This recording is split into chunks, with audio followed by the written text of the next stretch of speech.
Episodes 25 to 30 of Kamen Rider Geats have been an amazing mid-show push to really showcase Geats' drama and storytelling. Hello and welcome to Rider Report, where we go through the last month of Kamen Rider and dissect its happenings. So today, obviously, we have been missing out quite a lot in Rider recaps and stuff. I've been kind of deciding to mush it more into one bigger video than just a 3-minute video every week. I could be doing better, so obviously starting with episode 25, I found it started to really showcase Buffer's tenacity and the strong will as a rival rider. Personally, seeing him basically pummeling the majority of the riders single-handedly with the raising sword, then using that on himself just to power up faster, Buffer has really grown into such a deep foil for Ace such that every time they show down, it becomes more and more intense in the show. And I can't wait to see more of that as we go along. I'm personally kind of hoping we see him as a rival rider, or more like a final boss, because I don't think his arc is going to come full circle with him rejoining the team. Episode 25, there wasn't really much to push forward with that. It was just the start of everything else. So obviously episode 24 was a recap episode, so it didn't really tie in too well aside from the JGP itself. Leading directly into episode 26 though, with Keiwa and Neon injured, Ace is left overwhelmed by Buffer and the Yamato. This leads to a straight up divine intervention from the goddess of creation, enacting a wish from one of Ace's previous lives, summoning 4 more boost buckles and merging them to create Boost Mark II. Now, I was about as confused as everyone else when this happened. So as you can tell, I'm avoiding basically telling you about the plot of the episode. You guys watched it. I'm just dissecting it a little bit further and kind of looking into more the themes and stuff of the show, because it's a bit boring if I just tell you what happened when you've already seen it. On that topic, let's take a second to appreciate that Ace just straight up now has a Fox/Boost Striker form. How is he both the coolest main character and the funniest little guy at all time? I love this show so much. Ace in Boost Mark II defeats and just straight up kills the Cactus Knight Yamato. Really cool moment. And Buffer again shows a lot more dehumanization in this. Like, we see this with how he just kind of leaves this reflection of who he thought was his best friend just for dead. Like, obviously, Buffer at this point knew it wasn't actually his dead best friend, but this guy had the memories, the personality, everything. And to see Buffer just throw that away because he's not the original, even though most people would have a really tough time with these sort of things, really shows how he's kind of becoming even more jaded and arguably way more evil. But also in this episode we see, we kind of see moments from Neararm reviewing some of Ace's old wishes from previous lives, including the one that allows him to constantly reincarnate from, I think, the initial one that he won. This then takes into question a lot of exactly how things with Ace work, because he says he has like all the memories of his previous lives and stuff, and obviously that can only really take place if he's actually partaking in a DGP in that life, because he's already said that he's lived lives without the DGP completely and he hasn't known about it. So, and I know a lot of it obviously is to do with his mom, which we'll probably get a lot more of later. And I think the fact that the show is making me ask questions, even still up to episode 30, is probably a good sign.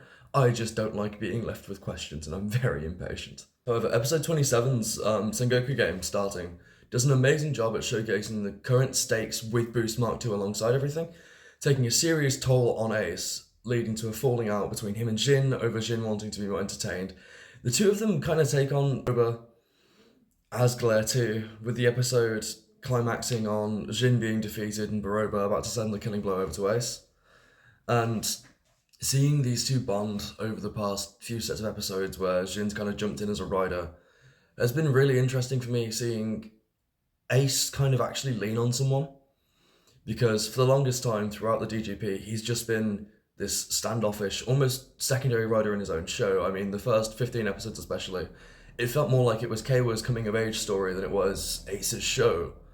And it's nice to see that flipped and Ace actually being more humanized now, and that makes a lot more fun for the watchers and me especially getting to dissect it. Seeing how like a lot of the roles in the show have now flipped from episode 1 through 10 is really cool. And obviously in episode 28, have a very abrupt start with jet cannon form Keiwa swooping in, completely saving Ace from this killing blow from Baroba. And like, so far Keiwa's just been kind of jobbing, so it was really nice to see him do some cool moments, do some cool stuff, and really show off his actual abilities as a rider, because no one really gives him the chance in the show, in my opinion. And that always really bothers me, because that boy deserves so much more as a secondary than just being the guy that gets hit in the face with a boost buckle. Like, it was really cool to see him kind of jump back into his hero ninja ideal a lot more and really showcase himself. And that, it was kind of almost a big coming of age moment, quote unquote, for KY, in my opinion. Like, seeing all that care and stuff really start rubbing off on the rest of the group, seeing how Ace is doing everything he's currently doing against the JGP purely just for the moral sake. It's really interesting to see how the group have really started coming more together. I love it a lot. Ace, however, is pushing his body to its limit with the new boost buckle even more and falling more ill. In the medbay, Ace and Jin get into a bit of a disagreement over Ace's entertainment factor, essentially causing Jin to rethink his entire set of ideals, which later leads to another showdown with Baroba towards the end of the Sengoku game, where Ace again is basically trying to kill himself, protecting everyone. And Jin steps in with the Laser Rays Riser, gives it to Ace, creating this brand new, really cool crossover form. And honestly, so far, Laser Boost is probably my favourite form I've seen in the show. I quite enjoy the bigger, bulkier, or full suits in Geats. So I don't quite enjoy when, like, only half of their form is actually changed and the other half is just standard. So seeing like full body forms finally in the show is really exciting for me, because I really, really want to see what KY, Neon, and everyone else is going to get. But this fight with Baroba's Glare 2 in episode 28 led to such a big power gap suddenly of noticing Ace's battle IQ, his actual battle experience, how hard he can fight when he really needs to. And it looks like he was almost holding back at the start of the show. So to see him really, really push forward with all of his lives worth of experience and really just stick it to Baroba was so cool to watch.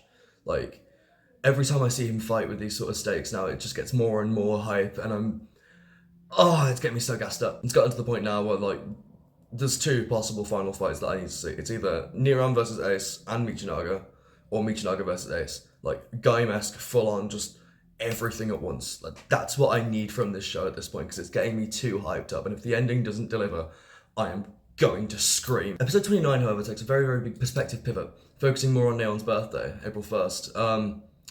Quick little side note, same birthday as me. Shout out to Neon, vibes, best birthday. Neon's trauma really felt so real and touching to watch throughout this episode, of her recounting the things that she thought happened to her that actually happened to Akira. Just for us to find out those weren't her memories at all. Akari, sorry, not Akira. Seeing the flashback as well of Kosei kind of making a deal with Niram, I think after he'd won a DGP or something, to basically try and strengthen the bonds with the future stuff. It's really, really messed up, but it also shows how jaded he'd become after his daughter's death. So it's not inherently that he's an evil character, it's that he's traumatized, and seeing how much that's affected the other people around him, like his wife being reset to not know any of this, Neon not knowing anything, and her still participating in the DGP. And even through all of that, Kosei still wants Neon to have a good life, and I think that's really interesting to say, like, who he is at his core. Obviously, Neon, throughout most of the episode, doesn't quite know about any of it, and the fact that Kosei even goes as far enough to talk to Kyun about it before Neon finds out is really, really interesting to me, because Kyun is now more clued in on the situation and doesn't quite understand everything alongside Ace. And it was a really, really weird shift for me. Like, seeing the way these supporting writers are now taking more spotlight alongside the actual DGP supporters. I'm not mad at it, it's just I wasn't expecting it so soon. It takes us into Michinaga's bullfighting ploy to try and separate the riders, fight them one-on-one, and then slowly pick them off so he could win the JGP under his own rule, which is interesting. Obviously, KY gets bodied because they ambush him, and they decide, it's not one-on-one, he's just gonna lose. KY deserves better. It really, really annoys me because he's my favourite rider in the show, and I just give that boy more wins, please. Please. Ace figures out what's going on. Ace manages to entrap himself into the next round instead of Neon, because Buffer was looking to try and get easy wins. So his thought process was he wanted to kill Ace. Unfortunately, it didn't happen. For the fight to then happen and get stopped midway round because of Baroba's big reveal to the entire set of the JGP watchers and the DGP staff, I think it was really, really interesting to see the perspective of Ace in that moment, seeing how much this mattered to Ace as a person, because we've never seen him lose his cool and he completely lost his mind over this. And I'm really, really happy to see him show more humanity, him show that he does care about people, him really show that he's grown into caring a lot for Neon and Keiwa, and I really, really can't wait to see more of this as the three of them kind of grow together. I personally think that DGP at this point isn't going to come back for a while. Like, if it even does, I think they're going to be too busy being a group of riders trying to stop the Yamato without the games now.